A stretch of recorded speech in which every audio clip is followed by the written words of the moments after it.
Bab 10. Mer 4 Wanin. Mejir. Kenapa dia udah ada di situ? Seketika tubuh gue tremor karena saking syoknya. Gue kira gue udah terbebas dari teror si cantik. Tapi ternyata dia jeti mimpi buruk gue untuk selama-lamanya. Gue berjalan gontai mendekat ke arahnya. Sumpah, tubuh gue sempoyongan. Kayak enggak ada dah. Sedang si cantik ngeliat gue sambil ketawa-ketawa kayak enggak punya dosa. Begitu sampai gue terduduk di pinggiran jalan, enggak langsung menghampiri dia. Gue pegangin kepala gue yang terasa berdenyut. Tuhan, kenapa sih gue mesti dipertemukan cewek gila kayak dia? Udah cukuplah lo nguji gue dengan kehidupan langsa gue yang sebelum-sebelumnya.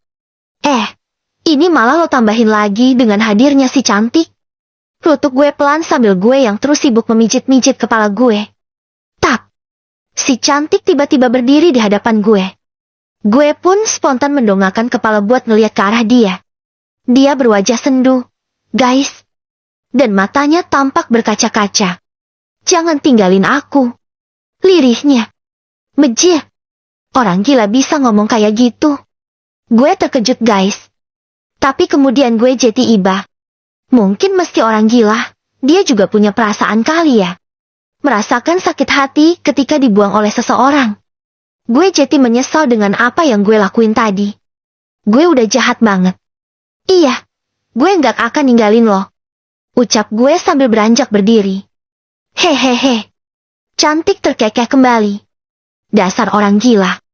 Tadi aja mau nangis, sekarang udah balik cengingisan lagi. Rutuk gue. Yuk, pulang. Ajak gue. Gue bermaksud menghampiri motor gue. Setit. Cantik meraih ujung t-shirt gue. Kenapa lagi? Gue nengok ke belakang. Ke arah dia. Cantik melepas sandal yang dia kenakan. Sandal punya gue yang tadi sengaja gue kasihkan ke dia sebagai hadiah perpisahan. Tapi karena kita nggak jadi berpisah, ya udah sandalnya gue pakai lagi. Tapi gue kok kasihan yang ngelihat dia cekeran. Kakinya udah penuh dengan luka. Apa gue beliin sandal aja ya buat dia? Gue tadi kan udah nerima TFN gaji bimbel gue. Lagian, walaupun dia cewek gila, dia kan istri gue. Jadi dia adalah tanggung jawab penuh gue. Batin gue yang kadang-kadang bisa berpikiran bijak. Yuk, kita beli sandal dulu buat lo. Gue gandeng tangannya si cantik. Kita kembali masuk ke dalam pasar. Kali ini gue menuju ke penjual sandal-sandal murah yang ada di sini. Si cantik begitu patuh mengikuti langkah gue. Tapi sesekali langkahnya begitu aneh, seperti tersendat-sendat. Rupanya karena celana kolornya yang terus-terusan mau melotrol ke bawah. Gue lupa tadi pagi tuh celana kolor nggak gue taliin rafia di bagian pinggangnya. Lo pengen sandal yang mana? Tinggal pilih aja. Ucap gue setelah sampai di depan lapak penjual sandal-sandal murahan. Si cantik sibuk melihat-lihat. Dan akhirnya, yang merek Chanel ada enggak? Yang ori lo ya? Bukan yang KW. Chanel matamu. Umpat gue menanggapi ucapan si cantik. Gue geram. Gue pun asal pilih aja sandal buat si cantik. Yang penting ukurannya pas di kaki dia. Sandal itu pun langsung dia pakai. Gue segera membayarnya. Lalu setelah itu, gue ajak pergi si cantik ninggalin si penjual sandal. Langkah si cantik kembali terseok-seok karena celana colornya yang terus-terusan hampir melotrol ke bawah. Gue pun jadi kepikiran sesuatu. Apa sekalian aja ya gue beliin dia baju. Soalnya kasihan juga dia kalau terus-terusan harus pakai baju gue. Jiwa malaikat gue lagi-lagi meronta-ronta.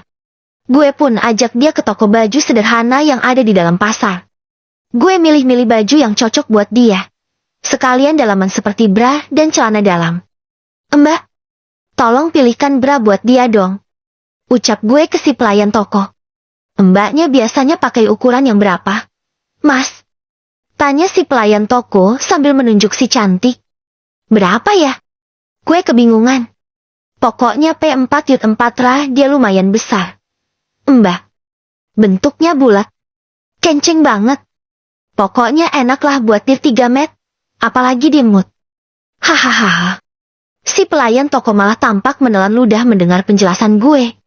Saya tanya ukuran. Mas, bukan bentuknya, apalagi rasanya. Nyinyir si pelayan toko. Gue kembali kebingungan. Dan akhirnya, gue terpaksa menelangkupkan kedua telapak tangan gue ke permukaan bukit kembarnya si cantik. Segini mbak, ucap gue sambil memperlihatkan telapak tangan tersebut. Kali ini bukan hanya si pelayan toko yang tampak menelan ludah, tetapi hampir seluruh pengunjung toko. Orang sinting. Lirih si pelayan toko. Ia segera mengambilkan tumpukan bra ke hadapan gue. Silahkan pilih aja, mas, ucap si pelayan toko. Gue pun mengambil beberapa bra. Bra dengan motif Boboiboy Boy, Upin Ipin, dan Adit Sopo Jarwo. Gue beli bra 5. Celana dalamnya pun juga 5. Sekarang lo cobain di baju yang udah gue pilihin, ucap gue ke si cantik. Gue menyerahkan baju-baju cewek yang tadi gue ambil dari gantungan. Si cantik malah tampak kebingungan. Ia hampir memutar-mutar baju-baju tersebut di atas kepalanya. Dipakai woi, bukan dibuat mainan. Anjir, umpat gue. Gue pun terpaksa nemenin dia masuk ke ruangan ganti. Kalian mau ngapain berduaan di dalam? Mau M3 sum ya? Ucap si pelayan toko. M3 sum gundulmu. Dia itu cewek gila, mbak. Dia enggak bisa pakai baju sendiri. Lagian saya itu suaminya. Jadi sasa aja kalau saya lihat tubuhnya dia. Jelas gue.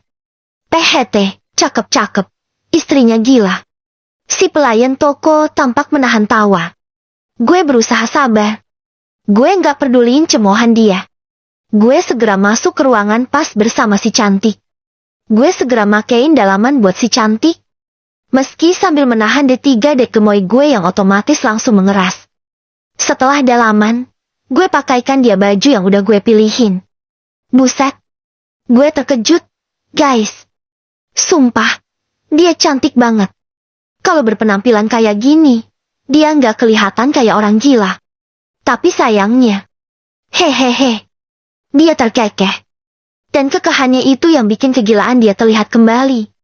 Gue cobain baju yang udah gue pilih satu persatu. Semuanya cocok dipakai dia. Padahal baju-baju ini adalah baju-baju murahan. Apalagi kalau dia pakai baju mahal, pasti dia bakal tambah cantik. Setelah selesai mencoba, gue bayar semuanya. Enggak apa-apa lah duit gajian gue habis. Yang penting masih ada sisa buat nyemotingin rambut mbah gue yang udah beruban. Gue dan si cantik segera keluar dari toko. Si cantik tampak ceria sambil membawa barang-barang belanjaan yang baru saja.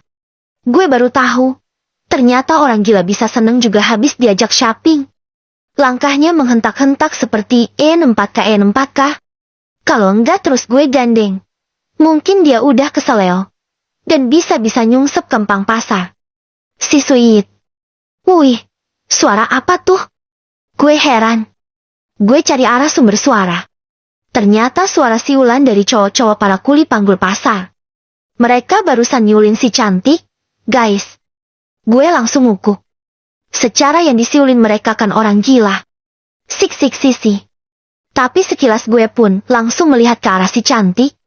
Gue baru nyadar, sejak pakai baju dari toko yang gue beliin tadi, dia udah nggak mirip kayak orang gila. Penampilannya kayak cewek normal pada umumnya. Malahan dia kelihatan cantik banget dari cewek-cewek lainnya. Si sweet. Lagi-lagi gue dengar siulan. Kali ini dari om-om penjual lombok yang baru aja gue dan si cantik lewati. Cewek.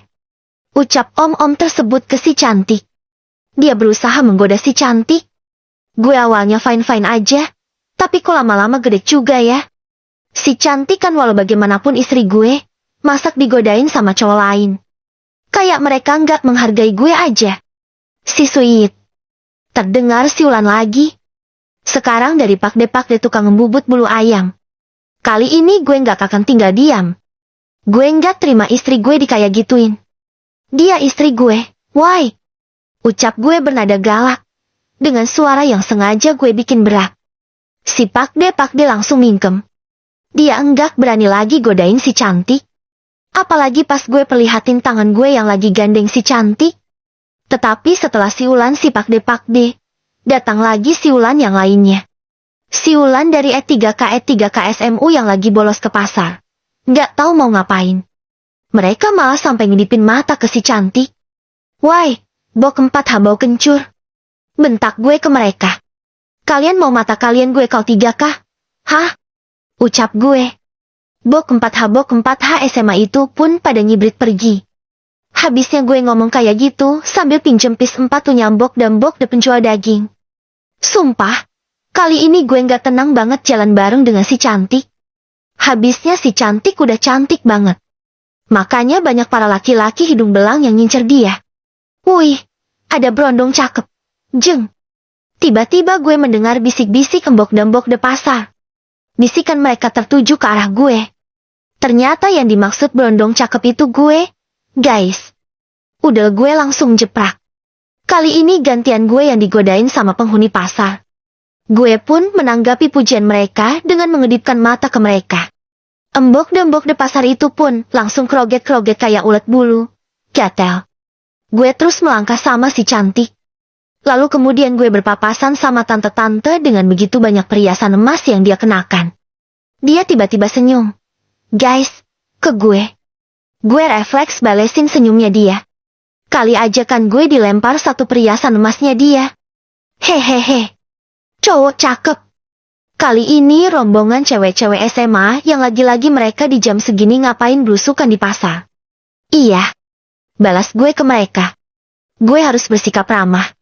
Tapi tetap dengan gayaku mirip-mirip cowok-cowok Korea. Ah, ternyata ada enaknya juga punya istri orang gila kayak si cantik. Gue yang lagi digodain cewek kayak gini. Enggak perlu was-was kalau dimarahin bini. Kan, si cantik enggak mudeng. Dia kan bisanya cuma senyum-senyum enggak jelas. Iya kan? Gue menengok ke arah si cantik. Tapi kok enggak ada. Harusnya kan dia jalan di samping gue. Gue pun kebingungan. Mata gue berusaha berkeliling. Dan akhirnya gue nengok ke belakang. Ladalah. Gue terkejut guys. Rupanya dia lagi hampir nyempat ke daun salah satu EN4K SMA yang baru aja godain gue. Gue baru tahu ternyata cemburunya istri gila lebih berbahaya dari cemburunya cewek normal pada umumnya. Gue langsung hampiri si cantik. Gue cegah perbuatannya dia. Terpaksa gue pun meminta maaf pada mereka atas kelakuannya si cantik. Setelah itu gue dan si cantik pun cabut dari pasar. Setelah sampai di rumah, gue mau mandi dulu ya. Setelah selesai, nanti baru giliran lo. Ucap gue setelah si cantik gue ajak ke dalam kamar. Gue suruh dia duduk di ranjang. Setelah itu gue sibuk cari baju ganti yang akan gue bawa ke kamar mandi. Lo anteng di sini dulu ya. Gue mandinya cuma sebentar. Paling cuma 10 menitan. Tapi kalau enggak tiba-tiba pengen nenek gremcok. Sih. Paling kalau sambil nenek gremcok setahun lagi baru balik. Habisnya D3 dek gemoy gue bisa tahan lama. Mantap pokoknya. Ucap gue yang kebanyakan ngebacak. Gue segera keluar ninggalin si cantik. Gue melenggang ke kamar mandi. Gue langsung menatap fotonya Anya Geraldine yang tertempel di dinding kamar mandi. Kok aneh? Tumben D3 dek gemoy gue nggak bereaksi apa-apa. Ya udah, gue langsung mandi aja. Gue malah nggak perlu capek-capek olahraga jari. Fiu. Gue bersiul-siul sambil melakukan aktivitas gue tersebut.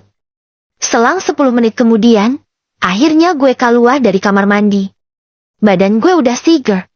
Dan tentu saja, gue jadi makin tampan kalau habis mandi. Cantik. Sekarang giliran lo mandi. Lantang gue sambil masuk ke dalam kamar. Gue tertegun, ternyata si cantik udah ketiduran di atas tempat tidur. Dan yang bikin gue menelan ludah. Posisinya seksi plus imut banget. Dia berbaring miring, dengan kaki menghimpit guling kesayangan gue. Dan yang lebih parahnya, baju yang dikenakan dia agak sedikit tersingkap ke atas, hingga memperlihatkan P4 hadiah yang ternyata gue baru sadar sangat putih mulus kayak porselin. Nih, Juancuk, D3 dek gemoy gue tiba-tiba berdiri hanya karena lihat kayak gitu doang. Gue berjalan mendekat ke arah dia. Setelah sampai, pelan-pelan gue duduk di atas permukaan kasur. Mata gue nggak ngotak. Masih aja tertuju ke arah P4 hanya si cantik. Habisnya menggiurkan banget, guys. Hingga tiba-tiba saja, tangan gue refleks ngelus permukaan mulus tersebut. Sumpah, kali ini kelakuan gue mirip kakek-kakek M3 Sung di film-film. Klek. Gue berkali-kali menelan ludah. Gue udah S4-nya banget ngelihat si cantik. Habisnya penampilannya sekarang benar-benar nggak mirip orang gila. Apalagi kemudian. Setit. Dia berganti posisi Jetty berbaring terlentang. Kali ini buk satu teh kembarnya yang menonjol yang bikin gue nganu. Any satu nenegram. Gue nggak tahan banget. Rutuk gue. Apa nggak apa-apa kali ya? Gue perempuanin dia. Toh, dia kan istri gue sendiri. Jetty sah-sah aja kalau gue nyentuh dia. Enggak bakalan dosa. Gue berusaha memantapkan diri sendiri. Dan akhirnya, gue benar-benar akan melakukan niatan gue tersebut. Berlahan-lahan gue merunduk buat mendekat ke arah dia. Gue arahkan bibir gue buat menyentuh bibirnya dia. Dan saat sentuhan itu terjadi, tiba-tiba saja,